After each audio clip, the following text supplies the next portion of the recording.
Okay, thanks. Well, we'll see you in just a little while. So, first time buyer, wanting to look at a property, rural property. So, I'm going to meet her out there in just a little bit. But she's asked the same questions that I've talked to many people about. I've talked to her about a few times. And I know she also interviewed other realtors before she chose to work with me. So, let's talk about that a little bit. How do you choose a realtor? Who pays for what? Who's getting represented? Who's not? So, I'm licensed in Idaho and Washington both. And in both of those markets, the buyer gets to choose what realtor they work with, just as the seller gets to choose who lists their house. The agency laws are a little bit different in Idaho and Washington. I'm not going to go into that. It's not a huge difference on a day-to-day basis, but there's definitely legal differences. But anyway, so when the seller signs a listing contract, 99% of the time they are agreeing to pay the commission of whoever represents the buyer, whether it be their list agent or another agent. And also, probably close to 97% of the time, they're agreeing that it's okay for the seller to equally represent the buyer and the seller, or excuse me, the realtor to represent the buyer and the seller at the same time.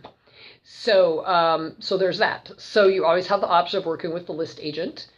However, you can also pick whatever agent you want. Okay, so that opens a whole new question. How do you choose a realtor?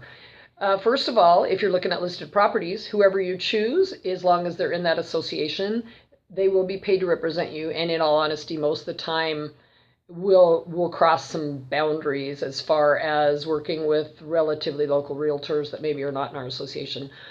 So that's not too big of an issue. It's very unusual for a buyer to have to pay for their own representation out of their pocket on a listed property. So the way you can do that is you can go online and you can see, go Google, stock, whatever, look at different realtors, go to the marketplace, go to realtor.com and look in the community you're looking at. See who's there, see what's happening.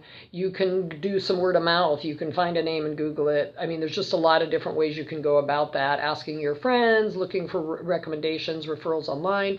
You can contact a realtor and ask them to send you some referral information.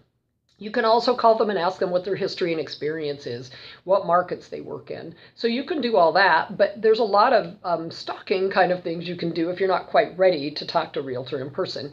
But the key points are, you want somebody that's licensed and educated and has some experience both in the real estate market, but also in whichever area you're looking in.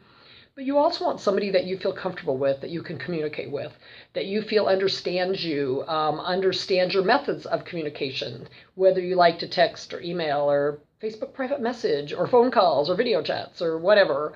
You want to make sure you have somebody that's comfortable with that. So that's kind of it in a nutshell, kind of a long nutshell.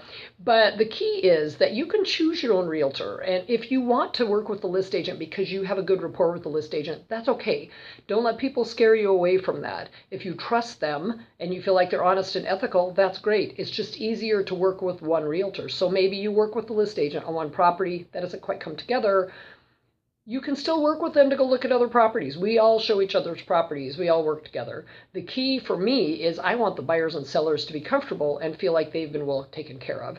I want the negotiations to be honest, and I want to come to an end point where everybody's happy. And however we get there, I want everybody to be happy. And so that's the key. That's what you really want. You want somebody that's going to look out for you, but also be fair and in hope that everybody will be happy. So anyway, that's it for now. I'm going to go show this property and hopefully I will sell it. Yeah!